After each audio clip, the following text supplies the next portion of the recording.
Another stressful day at work. Customers yelling at me, managers yelling at me because customers were yelling at me, all leading to me nearly to the point of tears. I've had enough for today. I have to keep reminding myself that I'm home now, under no one's authority but my own. No customers to lie about me mistreating them for some free coupons. No supervisor to dock my pay to compensate for said coupons.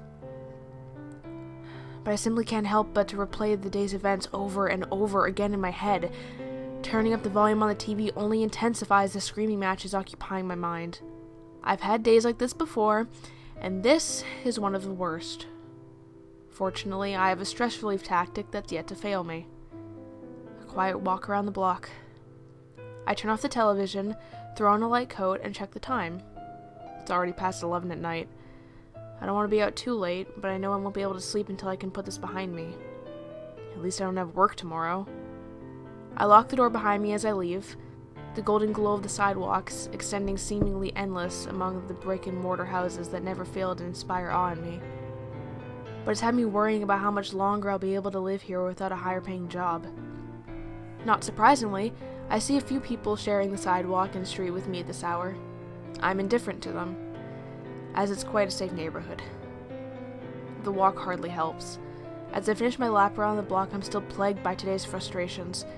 I decide to continue my walk, only extended to 3 blocks. As I step past the first block, I finally begin to quiet the looping arguments and notice the sound around me. Or more accurately, the lack of sound. Only 2 noises seem to exist in this bubble of the universe. The subdued hum of the street lamps, and the harsh slap of rubber on my shoes meeting the pavement. In the near silence, the dull thud echoes forever. Everything seems so much louder at night. I look behind me for my home to see how far I've gone. I can't see it. Must have gotten lost in thought and walked way past my mark unconsciously. The walk has already helped, so I figure I might as well walk straight home from here. 6 blocks into my return trip, I begin to worry. How could I have gone this far without noticing? I still can't see my place. Did I take an absent-minded turn at some point? I pick up speed, unsure of anything else to do. Suddenly I notice something. Something odd, and possibly impossible. The echo of my footsteps has no rhythm. I immediately stop and listen intently. The last stomp of my shoes sounds off as loud as usual, but the echoes are abnormal. Some too soon, and the last and others reverberating louder than the one before it. I look around hoping to find the source of the mimicking echoes, and am suddenly aware of the fact that I can't see as far as I could earlier. The bulbs of the streetlights have dimmed down from a golden brilliance to a dull yellow.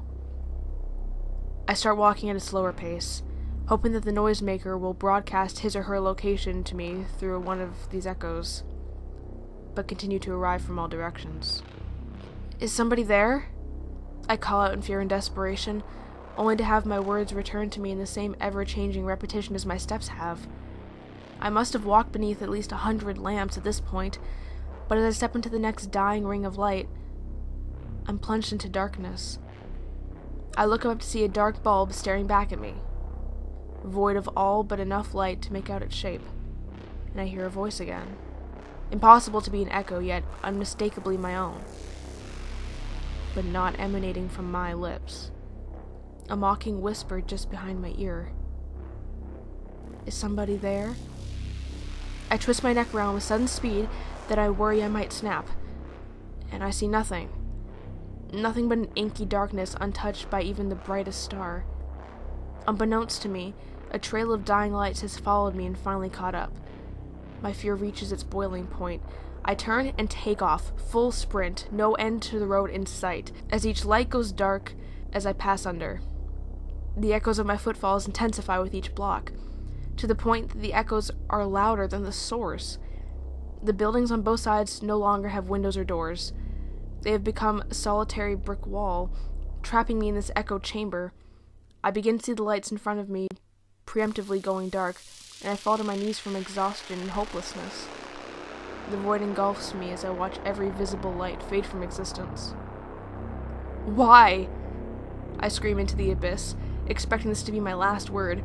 There is no echo. Not even a normal echo. The sound of my scream dies in the air and disappears. Absolute silence. Until several seconds later, a single street lamp ignites, about half a block away. One small circle of light illuminates the ground, revealing a solitary figure. It has the appearance of a person. No, the appearance of me. My height, my shape, it is me, but made of pure darkness. And though it has no visible eyes, I know it's watching me as my voice sounds from its non-existent mouth, repeating back to me why.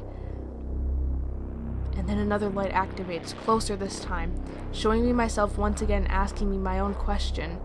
A third light, a fourth, 5, 6, 7. I lose count as some of the lights reveal more than one incarnation of my living shadow, all asking me the same question that I have no answer for. The seemingly infinite road is flooded with these dark imposters, no longer echoing at random, but chanting with an increasing volume, why, why, why? I cover my ears and close my eyes tight, but it does nothing to quiet the voices or get the images of the shadow people out of my head. A minute after the chanting began, just when the volume was reaching deafening, it ceases completely. I open my eyes once more to the pitch-black vacuum of sound. I begin to wonder if this is the afterlife before I'm suddenly blinded, not in darkness, but light. All I can see is white, and I know that luminescence has returned to my life, but as my vision adjusts, my blood runs cold. Only one light is on, the one directly above me. I'm exposed, surrounded by the unknown with no escape. So I cry. I weep for myself, not knowing whether anyone will ever find me, alive or dead. I fall into the ground and cry as my last light gradually becomes dimmer, listening only to my own sobs echoing back at me, slowly getting closer and closer.